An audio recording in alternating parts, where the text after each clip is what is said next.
AITA for telling my mother I don't want to be around her. My mom and I decided to have breakfast together at a popular restaurant by our house. We had a good time and drove around afterwards till we had to pick up my brother from work so he can take the car and drop us off at a Costco to get groceries. On our way there we see a homeless man in a wheelchair and I hand him cash. He tried to give us cigarettes but I turned him down saying we didn't need anything in return. Then my mom looks at the stranger and goes, "You thought she was a smoker because of her yellow teeth, right?" It's an insecurity of mine and I do brush my teeth, for anyone wondering. He rightfully didn't know how to respond and I was in shock that she said that. She made comments like that all throughout the day but nothing made me as mad as this did. I then didn't give her much attention when she tried to talk to me and move her hand away when she tried to touch me to make it clear I wasn't happy. I didn't want to verbally say I wasn't happy because my brother was still in the car and I was too embarrassed to say anything in front of him because I know he would defend my mom with anything.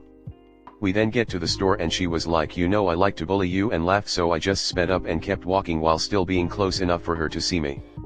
I got a call from my boyfriend a few minutes later and as we got closer to the end of the store the worse my data got, so I walked to the exit and stood by it and talked to him because he always made me feel better. A few minutes later she called me and asked where I was and I told her where and why I was there. Then she said, "Am I supposed to be here alone?" And I said that I didn't know what we needed and that I didn't want anything but I would help check the stuff out, carry it when she needed me to. She got mad saying that she didn't need my help and that she just wanted to know if she was going to be on her own, to which I replied that I would help her but I just didn't want to be around her at the time because I didn't like what she said in the car. She immediately hung up on me and left the store. I followed her at first and then when she wasn't listening to me and ignoring me I let her go and stayed in another grocery store for the air conditioning. It was very hot out. I didn't know how to get home at first but then I remembered that I put 2 bus tickets in my phone case for emergencies. I kept talking to my boyfriend and told him that she is probably gonna have a long list of chores for me to do when I'm home. She always tells me to clean or do chores when she's mad, and not 10 minutes after telling him that she sends me a list. I am going to finish the list but I'm debating whether to talk to her or not, or if I'm in the right here. I think she's being childish but maybe it's just me being selfish, sensitive, or entitled. Please let me know what you think and thank you so much for reading this far. I know it's a lot. Comment. Gosh, moms are just awful sometimes. NTA at all. Your mom needs a taste of her own medicine and will one day wonder why she doesn't have a relationship with you when you're an adult. I've lived this myself and now do all I can to avoid contact with my mother. NTA. You know what confirms it? She said it herself. "I like to bully you, don't bother bringing it up. I have a feeling it will end up worse for you, dude, but maybe start talking to trusted friends in person or online about your home life. You're extremely mature for addressing your emotions, walking away and then attempting to express yourself calmly, something she needs to learn. Also, coming for your child's appearance is so strange. You share the same genes, aka look-alike, and if it's your lack of hygiene or care, that's kinda on the parents at a certain point, ya know? Emo parents are grown enough and been on this earth long enough to know right from wrong. I can't stand this behavior, they play dumb. NTA. You're entitled to want time away from another person, regardless of anything, but especially if you're feeling hurt and need some space. With time you can get better at communicating with people around, taking that space and setting boundaries. But your mom also sounds pretty awful from what you've said here. I don't want to armchair diagnose, but there may be some emotional abuse or narcissism involved, and I'm sorry you're having to deal with this. That gives you a pass for anything you might have done that might have seemed disrespectful to her. That's not something a parent should ever do to a child.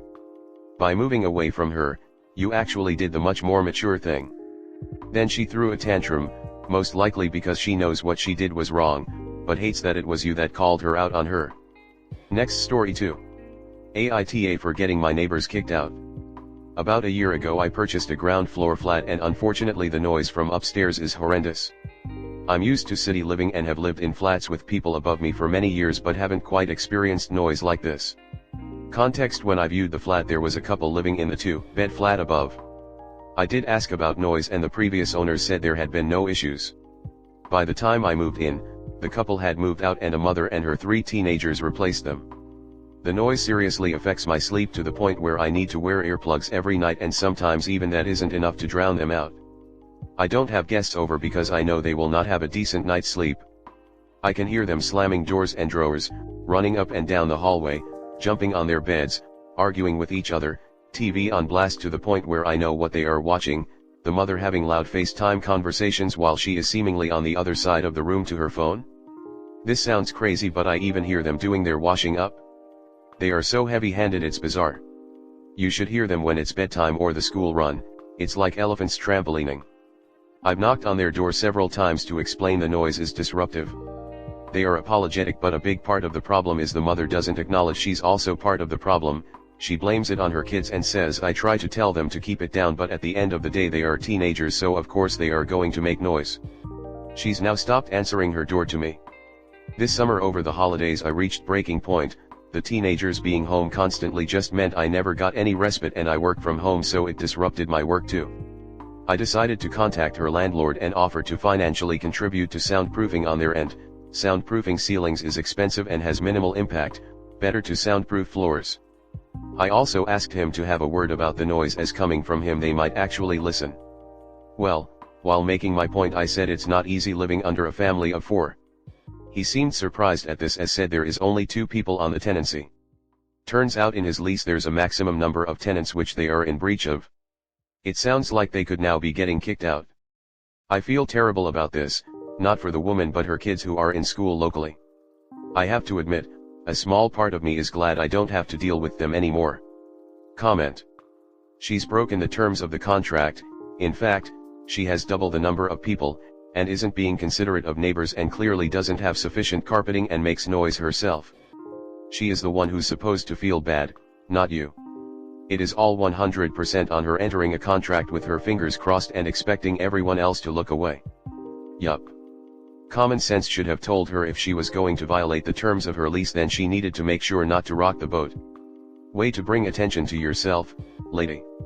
Nta, but oof, that does suck for them.